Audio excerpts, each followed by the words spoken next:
Jadi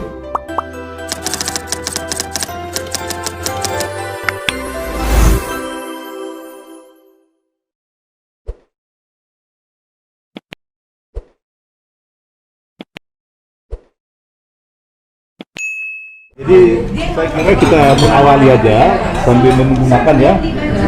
Terima kasih banyak atas kedatangan ya orang tua kita dari LB Pak Tony dengan Rekum dan Kadiman dan saudara saya Pak Lisman dan Nyonya dan Ketua Koperasi yang secara kebetulan sebetulnya ini kita arrange secara apa untuk ini, tapi ada yang kita rencanakan sambil sinergikan dan akhirnya bisa terjadi di sini untuk penguatan koperasi kita. Jadi nanti misalnya nanti kebetulan secara formal kita sudah melakukan MOU serta lalu antara LABB dengan Koperasi Paniaran Naulina Lagu, dan beruntung kita sudah melakukan kegiatan ya dengan gerakan sadar gizi yang pengundani oleh saudara Kadiman, dan itu sudah mengoperasi di kawasan Danau Toba, khususnya di Samosir, kira-kira gitu. Jadi bagaimana supaya ini kita manfaatkan untuk saling mengisi dan bisa ditingkatkan, kira-kira gitu. Jadi kita mendorong berdirinya koperasi Paniaran. Kenapa Paniaran? Karena Paniaran lah yang paling loja cari hepeng di Danau Toba. Suami-suami ada di warung. Suami-suami. Jadi kita mau mempermalukan suami-suami dulu kan. Dan juga yang paling penting, yang bisa mengeksekusi uang ya, pendanaan, transfer dan lain-lain, itu koperasi. Kalau nanti yang lain enggak, itu susah institusi susah melakukan kerjasama. Jadi itu basisnya Pak. Jadi artinya kan kenapa kita harus sampai ke situ. Nah, kalau dilihat dari visi kita ke depan itu adalah Samosir adalah center of rainforest. Rainforest itu artinya hutan hujan ya. Dan niat kita adalah mengembalikan ekspektasi dari nenek moyang kita lah. Kalau dia ada di situ pasti marah-marah dia, entah apa lagi diurusin, bikin nama orang-orang muda ini pikirnya kan. Jadi artinya kita juga bisa terkait dengan kaldera memang sangat strategis ya, karena kaldera itu bagian yang penting dari usaha kalau kita akan mengharapkan perhatian pemerintah dan juga internasional. Dan tanpa itu kita nggak siapa-siapa. Jadi artinya apa? Kalau turis tidak masuk, nggak ada apa-apa, nggak ada sumber keuangan kan gitu ya. Tapi turis yang kita harapkan itu turis yang berwawasan lingkungan gitu loh. Tidak harus diarahkan sebagai turis hiburan, enggak, tapi lingkungan. Dan juga kami membayangkan bahkan New Onanrunggu itu adalah pusat para peneliti bekerja. Nah itu yang kemudian kita mencoba sedemikian rupa. Nah, tapi tetap kami melihat bahwa kami hanya mengembangkan hubungan-hubungan yang sifatnya saling mendukung dan tidak terlalu mementingkan apa yang keorganisasiannya. Tujuan yang paling penting. Jadi jejaring ya, network. Jadi kita sendiri juga, beliau ini jauh di Surabaya, saya di tetangganya di Jakarta kan. Dan kemudian yang lain-lain juga begitu. Maka itu memang yang kita harapkan adalah kalau kedepannya juga koperasi yang harus kita perkuat sebagai unsur yang bisa mengeksekusi uang. Karena apa? Karena bantuan pemerintah pun pasti lebih mudah ke sana. Kalau kita cerita koperasi itu adalah suatu usaha yang sudah disahkan oleh Kementerian Keuangan maupun ke Kementerian Koperasi ya. Sebenarnya koperasi itu adalah ujung-ujungnya ke bisnis, tetapi kami ingin Koperasi Paniaran Naulina Lagu itu adalah sebenarnya usaha yang sosial. Harapan saya dari sosial, kalaupun itu ada suatu bisnis ke depannya itu lebih bagus. Jadi Koperasi Paniaran Naulina Lagu ini sudah berumur 1 tahun lebih. usahanya, unit usaha yang kami laksanakan sekarang itu adalah pembibitan talas beneng dan penanaman talas beneng, dan itu sudah berjalan dengan baik dan lancar. Kurang lebih masih baru 1 hektar lebih dengan kelompok tani yang kami bina. Yang kedua, bahwa daripada talas beneng itu pun kami harus bertanggung jawab juga untuk bagaimana nanti ke depannya, dan pemasarannya itu tanggung jawab koperasi. Unit usaha kami yang kedua adalah pembibitan dan penanaman kale. Kami di sini bekerja sama dengan LABB, dan itu juga sudah berjalan, dan itu sangat respons sekali anggota kami maupun masyarakat yang ada di Samosir untuk bertanam kale ya. Kale ini kan salah satu sayuran yang memberikan nilai gizi yang sangat tinggi dan juga antioksidannya tinggi. Jadi kalau kita melatih mulai anak-anak makan sayuran hijau, tentu saja nanti ke depannya mereka akan sehat dan tentu saja akan meningkatkan kepintaran. Yang unit yang berikutnya yang kami lagi galakan itu adalah usaha budaya dan pariwisata ya. Kami anggota kami itu ada yang lagi menggalakkan sanggar budaya Batak ya. Itu saya berharap bahwa yang dimana pusat daripada koperasi ini di Onarunggu, saya berharap kedepannya koperasi ini harus punya cadangan. Setiap ada event, kapan aja ada event, mereka bisa tampil. Itu harapan kita dalam meningkatkan budaya dan pariwisata. Dan dengar-dengar ada mau kerjasama dengan Peduli Samosir juga untuk trekking ya, apa istilahnya, ekowisata ya. Monggo-monggo aja. Artinya kan tadi dari awal saya katakan bahwa koperasi ini berdiri adalah untuk pengembangan kehidupan sosial berdampak ekonomi kepada masyarakat Samosir. Jadi yang pertama saya sangat mengapresiasi kita ini. Mudah-mudahan yang kita canangkan untuk daerah Samosir ini, kita tidak usah menggambarkan itu raksasa lah. Apapun, sekecil apapun yang kita perbuat itu, masyarakat kira akan sangat bermanfaat. Dari lembaga adat budaya Batak, sedikit saya jelaskan lah, biar Pak Tulang, kalau menurut saya biasa pakai tulang. Kalau ada siau punawi, kau itu baru Bandung. Jadi lembaga adat budaya Batak ini adalah punguan dari Sudai Marga Batak, dan sudah kita proklamirkan itu. Waktu itu ada 3 kor utamanya. Yang pertama Paradaton, yang kedua hukum adat, merlaku kemudian hukum adat kita di Utata. Itulah cita-cita orang Batak. Kalau adat Batak sudah mulai berjalan dari Jakarta, sudah membuat buku. Kemudian kalau hukum adat masih menggali. Kita berpikiran selama ini top down, kita agak sedikit robah lah. Makanya kita bentuk di Samosir. Jadi bottom up. Waduh, hukum ada tidak dulu di Utata. Contohnya mau manako babi, harus hukumi. Manako korbo. Buama tersongon Aceh, iman kita Padang. Ima cita-cita ini sudah marga. Jadi amanah duit kami. Mudah-mudahan matam yang kami tong berbentuk provinsi Tapanulio. Asabowi hato. Kemudian lain daripada itu organisasinya dua tingkat.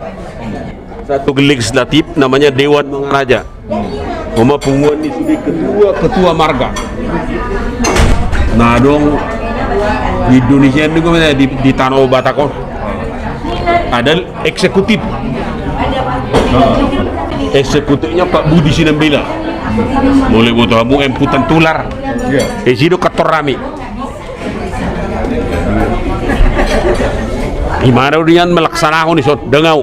Kalau orang Batak saya lihat kalau sudah berbicara dana, udah deh, tidak usah.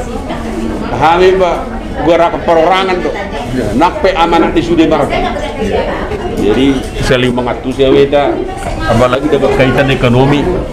Ana bain, natar bain. Do itu nih bezo, ini tabain. Nok pola. Artinya jadi suatu kendala yang sangat besar lah biaya itu. Sebut nama saya Pak, 12 orang kami berangkat. Ya, bayar masing-masing ongkos dikit. Jadi artinya sampai sekarang pun hal begitu tidak menjadi masalah. Artinya hamupe dak pola undang jadi bebek kamu di hami, amanang hami dia mau jadi beban, janganlah. Karena pemikiran begitu nanti kerjasamanya gak lancar. Padahal kita semuanya pengabdiannya ke masyarakat. Sodong na anabi duat ikar kasar rupani. Buama asa lebih sejahtera masyarakat on. Sadar gizi. Ibail layom sayur kale. Tapi alak bulan debe belum tentu semua Belanda karena mahal ini sayur. Tapi langsung tuh sama sayuron. Luar biasa ini ningon. Nah, jadi mudah-mudahan mengapresiasi pertemuan tahun dungi MUT merdalam betul sama do tidak itu dah. Jadi mau lihat ima sepasaton di pertemuan tahun sementara horas mak. Jadi tadi karena disinggung apa namanya ini sadar gizi. Jadi saya perlu bicara dikit dulu sebelum kita sesi makan siang. Jadi sebenarnya seperti yang dikatakan Pak Ketua tadi, ya memang ini karena apa ya, dorongan semangat kita untuk kesejahteraan apa sugit sebenarnya. Untung waktu itu kita sudah kenal dengan KPNN dan kita sudah mulai menggagas apa yang bisa dikerjakan bersama, dan kita bersepakat di Onarrunggu dan kita bikin pelatihan yang dikerjakan oleh LABB dengan KPNN. Memang waktu itu sengaja kita tampilkan LABB yang dikomando oleh Ketua DPP bidang Kesranya, supaya orang nanti kok lukus ada budaya Batak, kok ada pertanian katanya kan, tapi kita ada bidang Kesra, kesejahteraan rakyat. Jadi dari situ mulai kita apa namanya itu persempit nih Kesra ini. Jadi waktu itu saya cerita Kesra ini ya kita sederhanakan aja, ada perbaikan pendapatan, ada perbaikan gizi. Ini yang sementara ini baru kita bergerak ke perbaikan gizi. Ketua Koperasi Panyaran. Ya. Kira-kira apa kegiatan yang dari koperasi ini? Oh iya baik, Koperasi Panyaran Naulina Lagu disingkat KPNN memang masih baru ya, 1 tahun. Nah, kegiatan-kegiatan yang kami lakukan masih yang bersifat sosial ya. Pertama yang sudah kami bantu itu adalah para anggota itu pada nama Talas Beneng, dan itu sudah berjalan dengan baik, dan kami koperasi ini bukan soal memberi bibit, kami juga melakukan pendampingan. Jadi pendampingan Talas Beneng dan kami pantau sama tim kami, dan itu saat ini sudah berjalan ya. Yang kedua itu tadi yang saya sebut, kami kerjasama dengan LABB itu adalah untuk gizi keluarga. Jadi penanaman kale diutamakan itu adalah di sekolah-sekolah, dan rata-rata sekolah itu sudah menanam kale dan sudah menikmati. Itu yang saya rasa sisi positif yang kami lakukan, dan kami akan support untuk itu. Dan kami juga waktu Paskah kemarin kami buat Paskah dengan demo masak menu kale, jadi sangat meriah yang masyarakat bisa menikmati kale. Yang kami juga akan kembangkan itu adalah pariwisata budaya. Dari anggota kami ada memang yang mempunyai sanggar budaya. Kami berharap utamanya yang ada di Onarrunggu atau Samosir secara keseluruhan, kami berharap para anggota kami ini mengembangkan budaya masing-masing ya, sehingga sewaktu-waktu kalau ada event mereka tuh udah punya bibit-bibit ya tentang musik, tarian, dan itu kami bisa buktikan waktu acara Paskah kemarin, dan mereka menampilkan kemampuan mereka, dan itu sangat luar biasa ya. Saya berharap kedepannya, karena pelabuhan akan dibuat juga di Onarungu, saya berharap kalau ada event mereka akan bisa tampil kapan saja, anytime. Itu yang kami lagi lakukan. Yang kami lagi agak sulit juga itu sebenarnya untuk pengembangan kopi ya, karena kopi dan para anggota kami ini banyak yang sudah rusak, tapi memang masih sangat alot, karena nggak tahu ya, mereka udah skeptis untuk kopi. Tapi saya optimis, karena kopi yang paling bagus itu adalah di ketinggian. Samosir itu khususnya Tanjungan dan Sawandolok itu mempunyai ketinggian di atas 1.500 di atas permukaan laut. Saya harap mereka mau ya, tapi itu lagi lakukan pendekatan sama andaliman. Kami sudah melihat langsung andaliman di Samosir, di Sawandolok sangat banyak, tetapi memang kelihatannya pemasarannya seadanya, yang mereka juga belum tahu untuk pengembangan seperti itu yang kami lihat. Jadi kami berharap perlahan-lahan koperasi ini ada berdampak ke masyarakat, apapun tidak usah gopos, tapi tujuan kami adalah harapan kami masyarakat itu bisa merasakan pertumbuhan dan kesejahteraan mereka. Tentu saja kalau mereka sejahtera, mereka mungkin akan menyenangin ya. Koperasi ini hanya membantu fasilitasi. Koperasi ini juga masih baru, dananya juga nggak ada ya. Kami berharap juga nanti kami ke depannya bisa negosiasi, cari sponsor, cari CSR untuk pengembangan yang kami lakukan ini. Jadi tidak banyak yang kami kembangkan, tapi yang ini aja udah kami lakukan itu sebenarnya luar biasa dengan laporan-laporan pertanggungjawaban kami yang baik. Itu yang kami harapkan. Koperasi Panyaran Naulina Lagu sebenarnya kami juga sudah ada produksi kopi, tetapi itu UMKM. Jadi kami ada mitra kan. Kami ada mitra, anggota kami itu kan ada yang udah UMKM. Jadi karena nggak jalan kemarin kopi, ya saya buat sendiri. Jadi saya UMKM, namanya Kopi Panyaran, dan saya lagi urus PIRT-nya. Di mana? Lucu ya, di Surabaya. Karena saya kemarin mengembangkan di mereka no respon. Dan saya sudah kembangkan, dan saya berharap paling tidak untuk konsumsi saya ingin menjual bahwa kopi daripada Samosir itu the best. Walaupun langkah jalan ke situ agak sulit, kami berharap Amang Kadiman mau bantu itu. Seperti itu aja mungkin Amang. Oke, Bu Magdalena Sitorus sebagai ketua koperasi, kenapa disebut namanya Panyaran? Kenapa itu? Lalu apakah semua anggotanya juga kelahiran Samosir? Karena kelihatannya perhatiannya kan khusus ke Samosir ini. Bagaimana merekrut anggota dari koperasi ini? Koperasi ini sebenarnya koperasi bersifat nasional ya, koperasi primer bersifat nasional. Anggotanya di mana aja boleh, karena bersifat nasional ya di Indonesia gitu loh. Kenapa kami fokus ke Samosir? Awalnya kan pendiri-pendiri ini kebanyakan asli Samosir, dan dari semua di daerah sekitar Danau Toba yang paling miskin ya, masih miskin yang paling ya dibandingkan yang lain itu adalah Samosir. Dan berikutnya di Samosir itu juga nggak merata kesejahteraannya. Orang kenal Samosir hanya di Tomok dan Tuk-Tuk.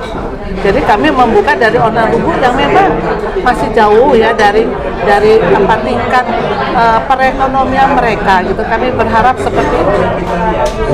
Satu lagi pertanyaannya, nah kira-kira koperasi Panyaran ini ada nggak rencana membangun relasi atau kemitraan? Seperti tadi kan berbincang-bincang dengan pengurus LABB. Kira-kira apa yang kira-kira bisa dikerjasamakan ke depan? kami sudah bekerja sama dengan kami sudah buat MOU dengan LABB. Artinya koperasi ini sebenarnya fleksibel ya, karena asal satu tujuan yang sama, saya rasa nggak ada masalah. Koperasi ini tidak rigid, kami akan fleksibel dengan apa masing-masing yang mau bekerja sama membantu masyarakat di Bondowoso. Jadi bukan Samosir aja ke depannya, sekelilingnya. Harapan. Apa harapannya ke depan? Ya, Agar koperasi ini makin berkembang dan semua mendukung. Ya, harapannya paling tidak konsolidasi anggota. Karena kalau masih baru, biasa ya kalau koperasi, lihat-lihat dulu. Itu jadi persoalan bagi kami juga. Jadi konsolidasi anggota, perluasan anggota, dan sosialisasi ke anggota tentang koperasi. Harapan itu dulu. Nah, baru kita ajak semuanya harus ayo urun rembu. Karena kalau kita dari kecil bersama-sama, itu jadi besar, kemampuannya besar. Tapi kalau perseorangan tunggal itu lama-lama keol, nggak kuat. Dan saya juga sebagai ketua koperasi akan siap memfasilitasi. Kebetulan kan kita banyak teman, banyak link. Saya siap, tetapi perlu support juga. Support itu nggak perlu dana, tapi support semangat supaya saya bisa bernegosiasi. Karena tujuan saya koperasi, saya nggak punya kepentingan lain, tidak ada kepentingan lain. Bahkan saya siap membantu dari uang saya pribadi. Cuman itu tadi perlu dukungan daripada para anggota pengurus yang kuat ke depannya supaya koperasi ini bisa maju. Ketua Dewan Mangaraja Lokus Adat Budaya Batak, Brigjen Berlin Huta-Julu. Orang Samang. Oh, ras wujud. Aman. Apa kira-kira dari perbincangan tadi dengan Koperasi Panyaran, LABB kan butuh juga kerjasama, kemitraan ke depan. Ya. Mungkin lembaga ini besar, tapi harus juga dikerjasamakan di lapangan. Konkretnya seperti apa? Sejarahnya khusus Samosir dulu ya. Jadi koperasi itu sudah eksis di Samosir. Sedangkan lembaga kita ini atau lokus ini belum. Padahal ada program di lapangan. Jadi kami untuk bisa bekerja sama agar program lembaga itu jalan atau lokus adat budaya jalan, kami bergandenglah dengan koperasi ini dengan melahirkan MOU setahun yang lewat, kalau tidak salah beberapa setahun yang lewat lah. Begitu sejarahnya itu. Kira-kira dari kemitraan itu apa yang bisa dipantau? Mungkin di lembaga ini kan ada bidang kesra. Ya. Mungkin kesra ini yang bisa konkret di lapangan untuk mewujudkan kerjasama ini. Inilah salah satu kesra oleh Dr. Andus Pakpahan MM dengan Inang Burusiturus dengan Pak Samosir. Memang sudah baku kenal tadinya, sehingga program Sadar Gizi yang dari lembaga Lokus Adat Budaya Batak bisalah kita bekerja sama dengan koperasi ini. Walaupun saat ini pendekatan kita masih sosial, tapi dalam waktu dekat berangsur-angsur akan ekonomi. Baru sangat terkait nanti bagaimana sayur kale ini dipasarkan untuk meningkatkan kesejahteraan masyarakat Samosir. Seperti itu. Semua organisasi bisa besar dan tidak bisa tidak karena juga dana bisa mengalir ke sana. Artinya biaya operasional besar untuk satu organisasi besar. Koperasi kan bagaimanapun dia diniatkan untuk mendapat profit. Sementara LABB itu kan lembaga sosial yang tidak dipikirkan untuk bagaimana menghasilkan uang atau apa yang bisa nanti ke depan LABB juga bisa menghasilkan, tetapi nilai-nilai sosialnya tetap tidak hilang.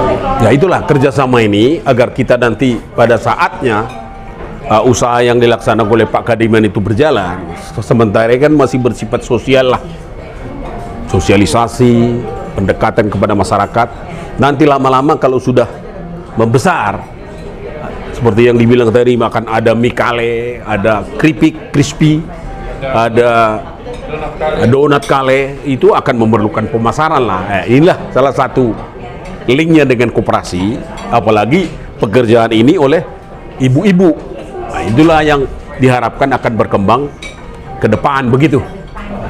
Kalau kita lihat koperasi tadi kan sudah menunjukkan bahwa mereka aktif, terutama di Samosir. Lalu LABB yang kita tahu lembaga besar, ternyata kebesaran atau organisasi besar itu jadi sulit berjalan karena terlalu besar gitu. Justru organisasi kecil yang aktif, yang kreatif, bagaimana ke depan sebagai Ketua Dewan Mangaraja LABB, Pak Berlin Kota Julu memberi visi, memberi arahan agar ini juga bisa aktif ke depan, bukan hanya secara organisasi besar begitu. Nah itulah, jadi LABB ini kan baru berkiprah di Jabodetabek.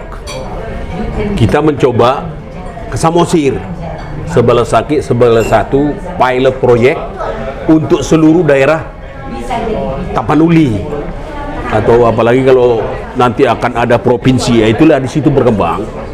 Makanya kami konsentrasi ke Samosir dulu.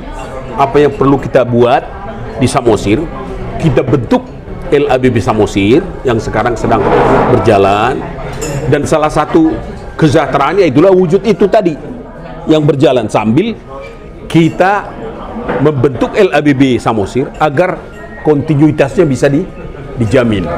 Artinya kalau kooperasi ini harapan kita kan nasional juga lah. Kalau kita kan bukan hanya Samosir, seluruh Indonesia kan, bagaimana di mana adat itu boleh dikembangkan di seluruh kehidupan orang Batak. Jadi walaupun kita dibilang besar ya, karena di Samosir kita belum berkiprah ya, kita harus pandai-pandai lah. Kita bergabung atau mulai mereka sama-sama bergabung lah. Janganlah dibilang kami yang bergabung dengan koperasi atau koperasi bergabung dengan, sama-sama menggabungkan diri.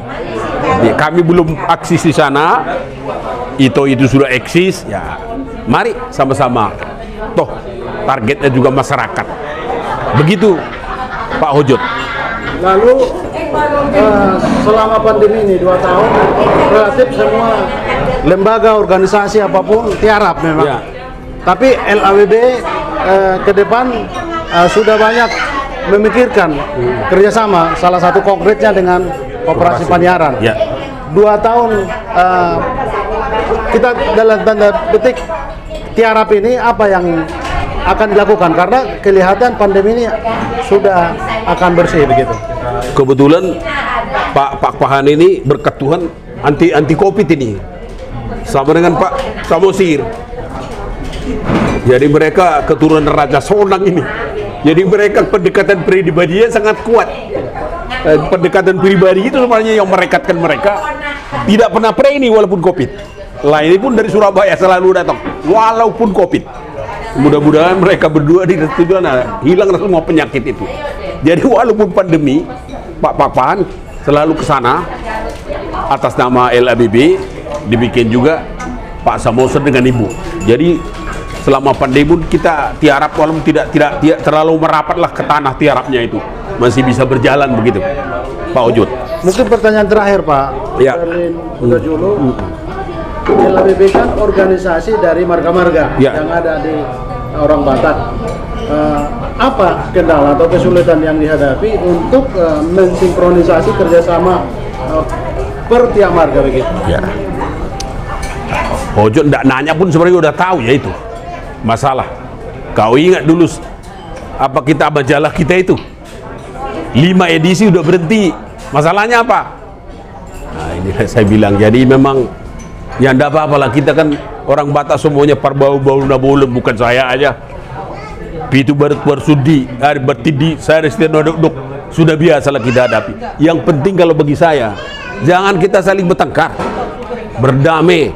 Makanya saya selalu begini dengan kawan saya, walaupun banyak masalah di lingkungan antar pribadi aja banyak masalah ini. Kau lihat sendirilah di Tantular itu, tapi ya nggak apa ya, saya dinginkan aja itu.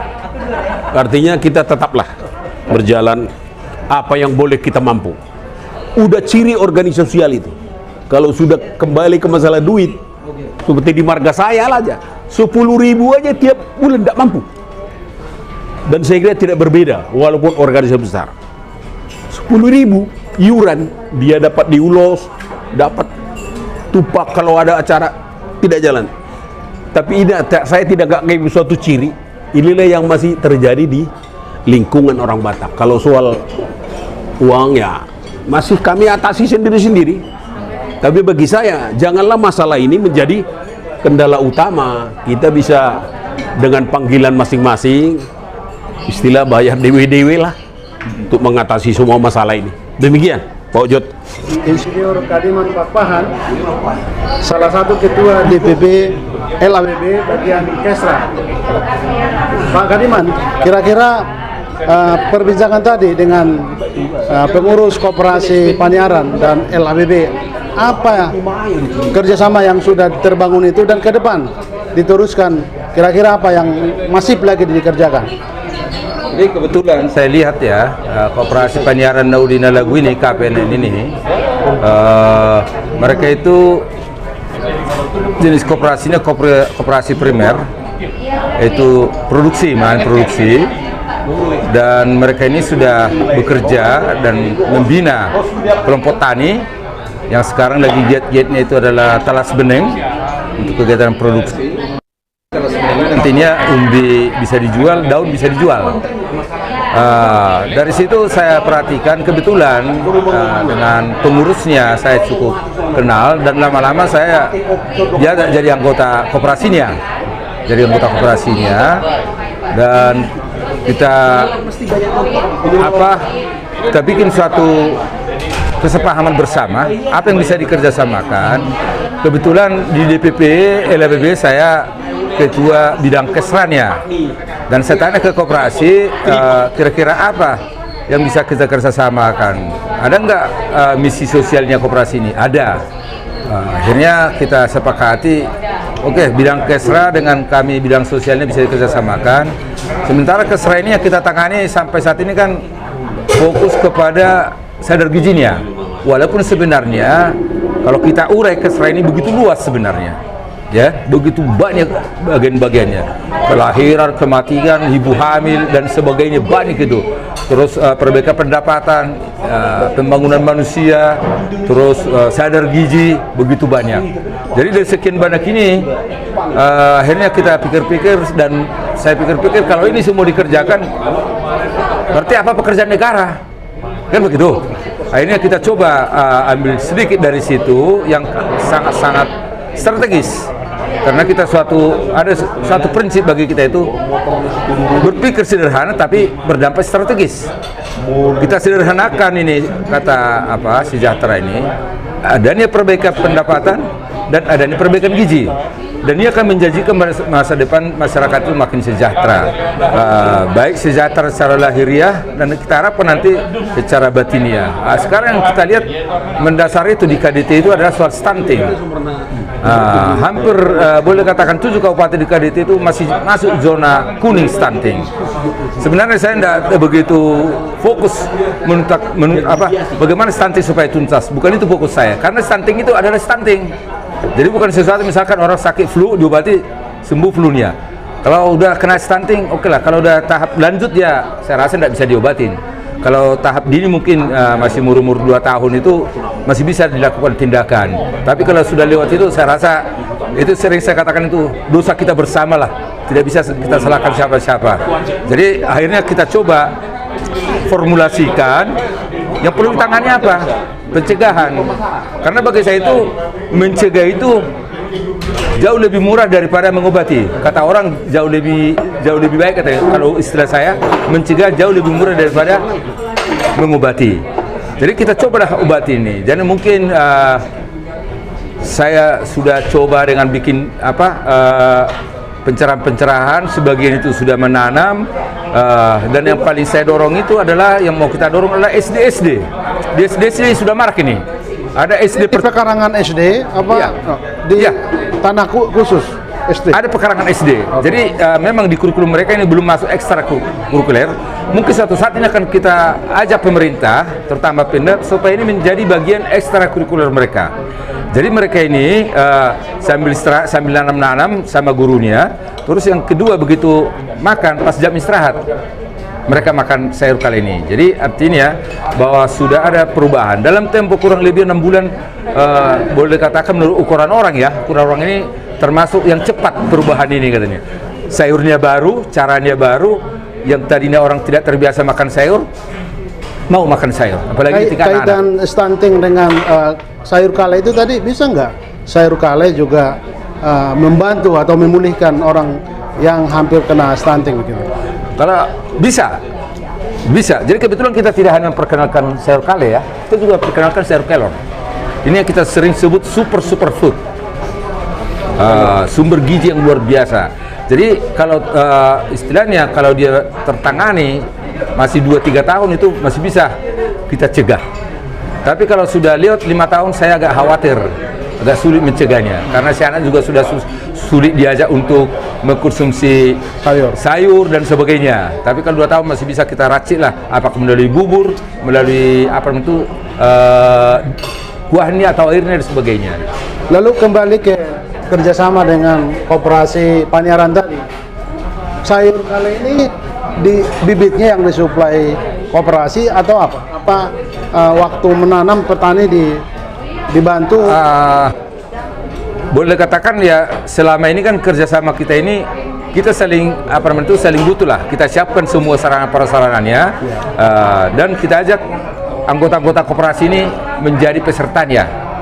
Jadi boleh katakan mungkin kalau tidak belum bisa saya pastikan, tapi saya lebih mengatakan mungkin. Tapi saya yakin juga memang dengan adanya anggota-anggota koperasi ini akan lebih mudah bagi kita untuk mendorong mereka. Jadi ada 2 yang mendorong mereka, satu dari koperasi, satu dari LABB-nya. Jadi pada intinya kerjasama ini dalam pengertian ya sama-sama kita dalam bentuk sosial, koperasi juga dalam bentuk sosial. Anggota dari mereka, peserta dari mereka, kita dorong mereka ini untuk sadar gizi. Khusus anggota dari koperasi Panyaran ini yang menanam sayur kale ini, sudah ada yang berproduksi atau terus berkala dia produksi? Udah. Jadi waktu kita pelatihan tanggal 7 November 2021 itu berlanjut sampai sekarang. Berlanjut itu. Anggota koperasi ini berlanjut nanam terus dan bahkan ada yang sudah nambah. Tidak hanya anggota koperasi itu lagi. Sudah mulai sekarang masuk ke sekolah SD di sekitar anggota koperasi sendiri. Jadi kita tidak terlalu ngotot. Saya minta juga ke koperasi mereka supaya tidak terlalu buru-buru untuk mengajak semua yang nanam kali ini menjadi anggota koperasi. Ya, mungkin suatu saat nanti dilihat manfaatnya cerita orang-orang yang jadi anggota koperasi. Saya yakin dengan tulus ikhlas mereka itu akan masuk ke koperasi. Itu. Pertanyaan terakhir Pak Kadiman, sebagai ketua LABB di bidang Kesra, apa kira-kira ke depan harapannya kerjasama atau mungkin lebih masif lagi dilakukan di kawasan Danau Toba? Ini kan sudah dilakukan di Samosir begitu. Sebenarnya dari bulan 12 kita sudah masuk 4 kabupaten sebenarnya. Kita masuk ke Toba, kita masuk ke Tapanuli, kita masuk ke Humbang, masuk Samosir. Jadi Samosir ini seperti yang kita katakan sebelumnya itu kita anggap sebagai awal peradaban bangsa Batak. Mau kita bikin ini menjadi suatu pilot project. Seperti mimpi saya itu mudah-mudahan pilot project ini mendunia untuk mengatasi malnutrisi negara-negara sedang berkembang yang lain itu. Jadi tidak hanya kita ini, dan memang di KDT itu ada 7 kabupaten. Jadi yang mudah-mudahan merembes nanti ke Simalungun, ke dari Samosirnya sendiri. Jadi kalau Samosir mudah-mudahan tahun depan ini akan menjadi satu garapan daripada Pemda, mudah-mudahan karena di musrenbangnya sudah mulai dimasukkan dari kecamatan Onarunggu. Jadi itu harapan kita ke depan. Jadi tidak hanya ini sekedar pelayanan sadar gizi, kita harapkan ke depan ini akan memiliki nilai tambah. Sekarang kita sudah bikin mie kale, akan ada kale crispy dan akan ada kale donat. Itu jadi nanti perkembangan berikutnya bisa nanti diupdate lagi nanti bagaimana perkembangan ini. Jadi ini karena ini menyangkut soal perubahan sosial, kita harus mengikutilah secara evolusioner karena kita tidak pernah mengenal revolusi sosial itu di bidang pemberdayaan masyarakat. Yang ada itu revolusi sosial adanya di perang gitu. Jadi karena ini menyangkut pemberdayaan masyarakat, ya apa itu mau tidak mau ya kita harus sabar dan sabar. Tapi menurut ukuran orang, termasuk Dr. Billy tadi, dia berani mengatakan Pak Pahan ini revolusi sosial katanya. Saya baru lihat begini, orang tidak suka makan sayur, ya itu satu revolusi katanya. Ya syukurlah kalau memang nanti bisa bisa berlanjut. Jadi harapan kita ke depan ya seperti yang saya katakan sebelumnya itu ya mudah-mudahan lah kepedulian semua stakeholder ya terutama dari Pemdanya dan para perantau, sumbangkanlah kasihmu itu ke anak-anak kita di Bonapasugit. Itu selalu ajakan saya. Bangunlah Tugu Namangulu, Tugu yang hidup, karena anak-anak inilah masa depan kita. Kalau kita itu sudah masa lalu, saya bilang begitu, saya ajak mereka. Jadi artinya bangun anak-anak ini menjadi manusia yang bermasa depan, manusia kelas dunia. Kita tidak perlu curiga, usil ataupun iri ke aliran-aliran yang lain. Yang penting kita the best, menjadi nomor 1 dunia. Itulah ajakan saya. Jadi siapapun nanti generasi penerus ini, mudah-mudahan ini bisa terwujud. Terus terang Pak Hojot ini sebenarnya kalau saya mau buka sebenarnya ini ya mungkin nanti bisa dalam pertemuan berikutnya. Jadi manusia pekerja sosial itu di era sekarang ini saya rasa hanya mimpi. Dulu di dunia kita kelas Ibu Teresa tingkat dunia. Tapi kalau di era sekarang saya rasa sudah sulit ditemukan, sudah sulit. Mungkin Pak Hojot nanti bisa carilah siapa bakal jadi pekerja sosial. Jadi kriteria pekerja sosial itu seperti apa dan sebagainya, ya saya kurang tahu lah. Tapi dari sisi politik bisa kita kaji, dari sisi sosiologi bisa kita kaji. Kenapa orang tidak begitu tertarik lagi jadi pekerja sosial ini? Jadi mungkin bisa satu topik nanti kita bincang-bincang suka duka menjadi pekerja sosial. Begitu kira-kira. Insinyur Santiamer Sialoho, Sekretaris Jenderal LABB. Horas Pak Sialoho. Horas.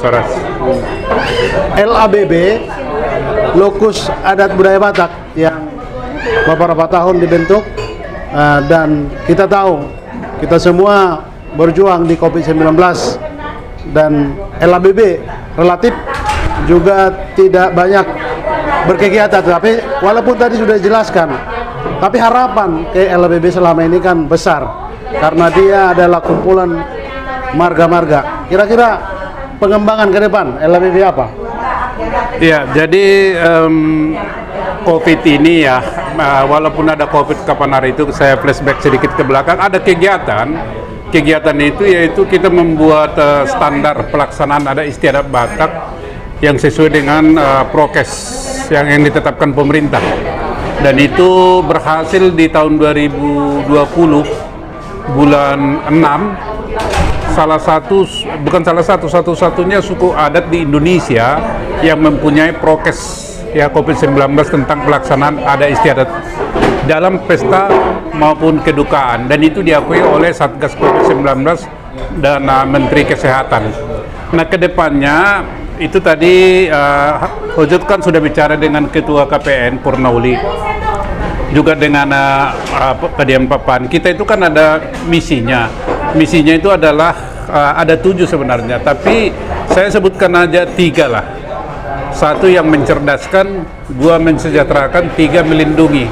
Nah, di mencerdaskan ini tadi sudah ada simpulannya, ada irisannya yang dikatakan oleh Pak Papahan ya. Jadi sadar gizi, yaitu supaya nanti SDM daripada masyarakat di Samosir ini bagus. Nah, di dalam konteks Purnauli ini, Panyaran Nauli Koperasi kan mereka juga mengadakan kegiatan ya sosial, pertanian. Nah, di situ ada titik temunya.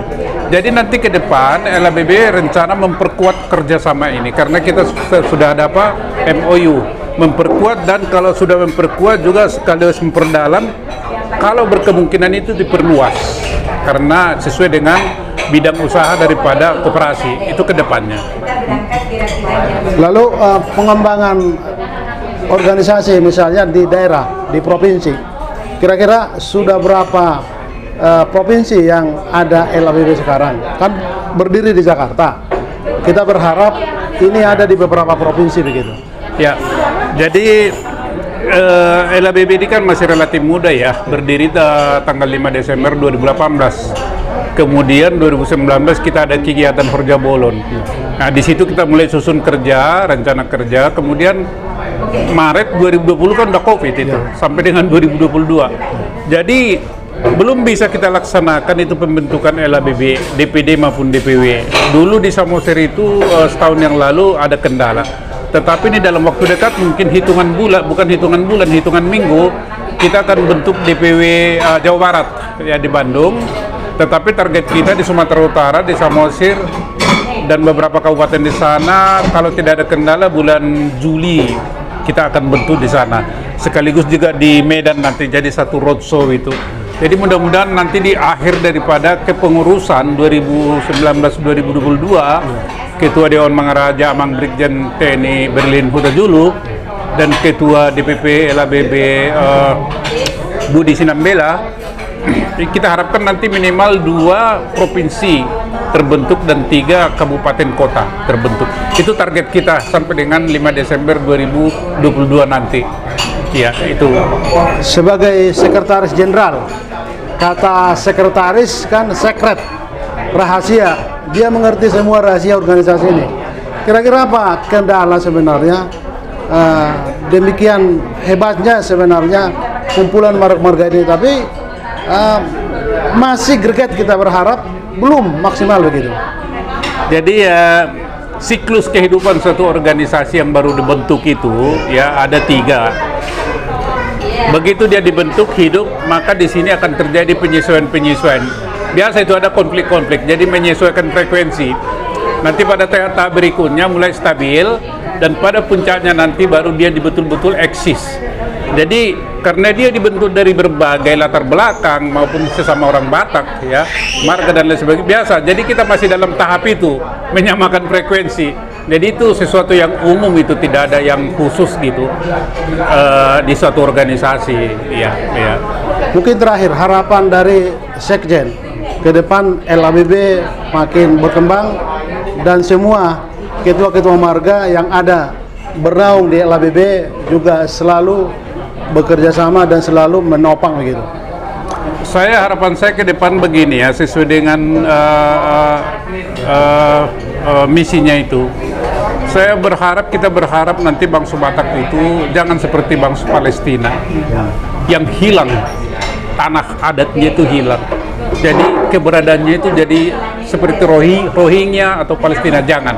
Ini harapan saya. Oleh karena itu, setiap punguan marga harus menyadari bahwa dia itu adalah masyarakat hukum adat, bukan masyarakat adat. Masyarakat hukum adat, masyarakat hukum adat dengan masyarakat adat berbeda. Masyarakat hukum adat itu sifatnya organik. Artinya sebelum Indonesia ada, dia sudah ada. Masyarakat hukum adat pasti punya tanah adat, itu pasti. Bangsa marga-marga Batak itu adalah masyarakat hukum adat. Masyarakat adat adalah bersifat atributif. Dia ada sesudah Indonesia merdeka. Jadi hanya pengakuan pemerintah. Masyarakat adat itu tidak mempunyai tanah adat. Jadi sekali-sekali punguan marga itu jangan mengidentikan dirinya atau memposisikan dirinya sebagai masyarakat adat. Harus sebagai masyarakat hukum adat. Ini adalah perjuangan panjang. Ini sebenarnya harapan kita di LABB supaya bangsa Batak itu tidak tercerabut dari bonapasogitnya adat budayanya. Ya, jadilah kita ini menjadi bangsa nanti yang betul-betul bangsa yang teladan eksis di Indonesia ini. Nah, jadi kalau saya sering bicara dengan Pak Pahan ini, sudah bisa lah mulai diterapkan itu, bitang narumris obun nasungorok. Ya, udahlah beranak pinak lah itu orang Batak, jangan 2 atau bila perlu 10, dengan catatan anak ketiga atau ke-4 harus dibantu oleh pemerintah daerah. Jadi fokus kepada pengembangan kualitas dan jumlah SDM bangsa Batak. Kalau kita sudah banyak, Anda sudah bisa membayangkan bagaimana nanti. Kira-kira begitu impian saya. Pak Marlen Samosir, salah satu penasihat dari Koperasi Panyaran. Ya, bisa dibilang begitu. Para Samosir. Iya. Amang Samosir, kira-kira sebagai orang tua, Anda perantau di Surabaya, berhasil di Surabaya, tapi kan ingin juga tidak melupakan kampung halaman di Samosir begitu. Iya. Kira-kira apa yang sudah dilakukan Koperasi Panyaran itu, arahan dan harapan Amang ke depan? Oke, baik Bapak Pojok Marluga. Jadi saya Marlen Samosir, lahir di Pulau Samosir, Ya, jadi waktu kecil saya sering 2 kali mandi pagi sore di Pulau Samosir berenang, dan secara bertahap SD, SMP, SMA, mahasiswa di Onarunggu, Siantar, Medan, dan kemudian baru merantau. Wah, luar biasa.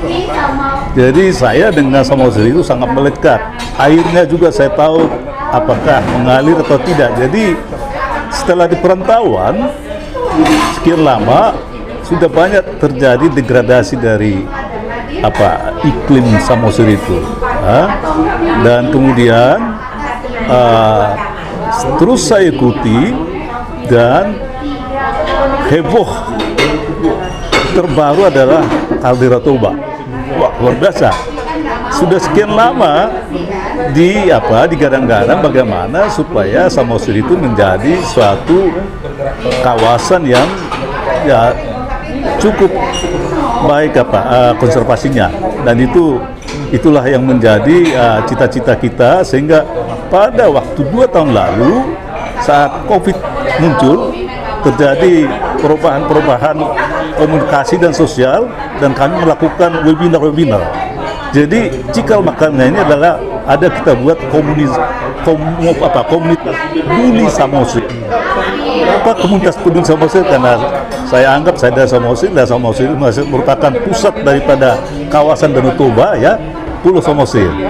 Nah, dan komunitas peduli Samosir itu menceritakan bagaimana melakukan 3 hal, bagaimana memperbaiki ekonomi. Muncullah koperasi ini, ya, koperasi, bagaimana melakukan konservasi.